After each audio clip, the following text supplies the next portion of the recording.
Welcome to a small but select group of veneers. It's a small selection from, of course, all the woods available or trees available in the world. And these are flitch cut veneers. What makes this group important is that they are selected by the designers at Rolls-Royce and Bentley to enhance the interiors of those luxury cars. There was a time, even among coach builders after the war, after the Second World War, where there were very, very few woods, various types of woods chosen by those two manufacturers in their interiors. Coach builders would occasionally go to walnut crotch, but the great majority of Rolls-Royce and Bentleys that were made, and the interior trim was walnut burl of some kind or another. Nowadays, Rolls and Bentley, independent companies, offer a large range of woods, and some very exotic. Walnut burl, which is a pure classic walnut burl, pretty tight figure, not open cluster, a little bit of sapwood around the edging there. It has been the mainstay of automobile interiors for decades, certainly among Rolls and Bentley. Even among the coach builders of Rolls and Bentley, like Hooper and James Young, Park Ward, when they did interiors, and the coach builders would design the exterior of the car, and they would design the interior of the car and work either with a client or on their own to develop the interior and choice of wood. Even at that point, the wood selection was not very broad, or the choices were not very broad.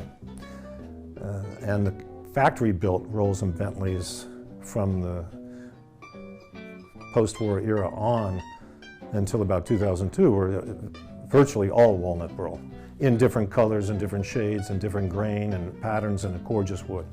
But nonetheless, what you see here is a new era for interior trim for Rolls and Bentley and the availability for their customers.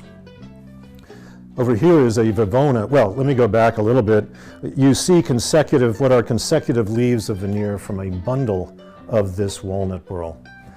And in burl, which is a reaction by the tree against an invasion or infection and envelops these stunted growths that grow on the side of the tree, those then are taken to veneer mills and treated and sliced and so forth. And they're sliced into consecutive leaves, usually 24 leaves to a bundle, and a given log could be anywhere from 500 square feet to 2,000 to 5,000 square feet.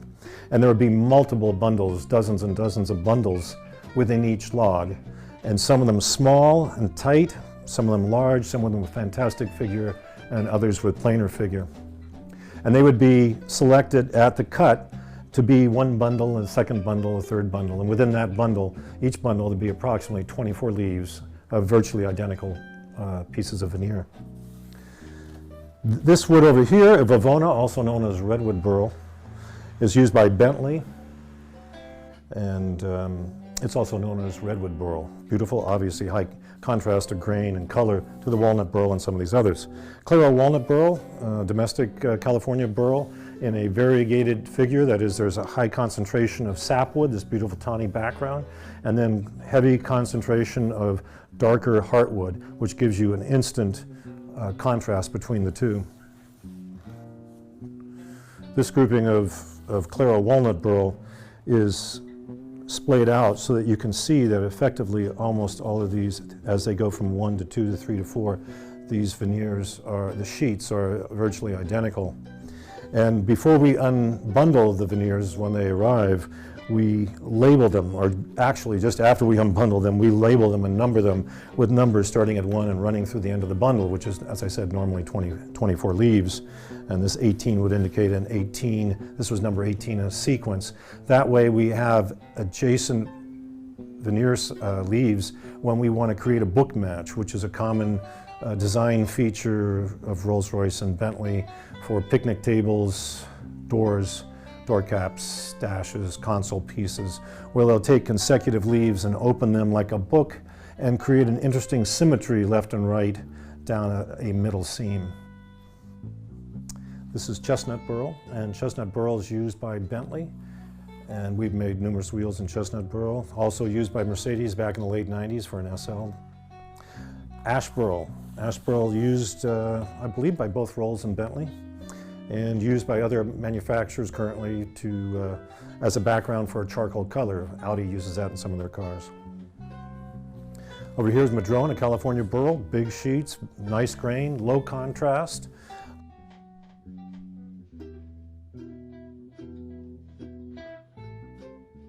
Low contrast, a lot of interesting burl to it and a beautiful color. Oak burl, used by Bentley and back into the 90s even, before Volkswagen purchased them.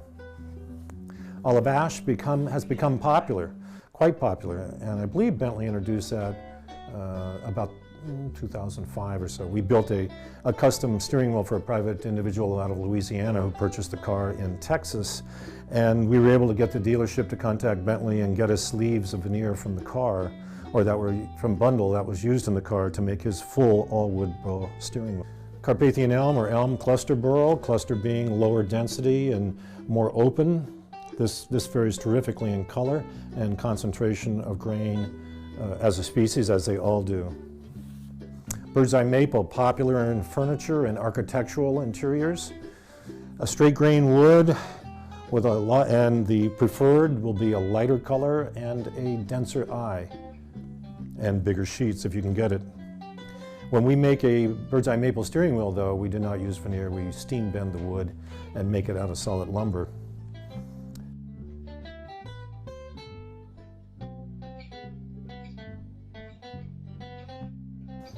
And this wood, this one's definitely unusual for a car. Amboina burl was the darling of the Art Deco crowd of designers, including Ruhlmann. It's a beautiful wood, related to poplar, related to Padauk. Is Padauk in a burl form? It's a very expensive veneer compared to even some of these other exotic woods. We did a Bentley steering wheel for a customer in a GT Speed. That was a stunning wood. The thickness on these is maintained roughly between 20 and 25 thousandths of an inch. So you've got a very thin select figure that is then applied industrially, that is using industrial adhesives over a substrate. And for stability, the substrate is usually laminations of materials, and that leads to a more stable substrate for the veneer. Combine this with the gorgeous leather selections that these two automobile manufacturers offer their clients, and you have really an outstanding and stunning interior.